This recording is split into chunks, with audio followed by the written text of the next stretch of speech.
How to see full call history on iPhone. Hello everyone, I am Vishaka and welcome to our channel. Now let's get right into the tutorial.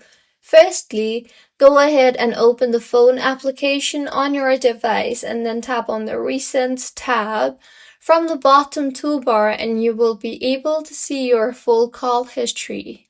And if for some reason the call history is not available, then go ahead and launch the Settings application on your device and tap on your Apple ID and then tap on the iCloud option. Here, tap on the See All option and further scroll down to Phone and FaceTime and make sure the toggle button for Phone and FaceTime is enabled. And now, if you go back to Phone app, then you will be able to view your call history.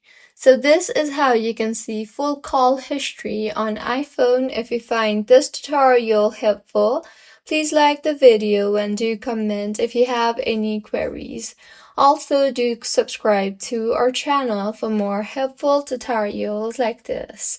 See you on the next one.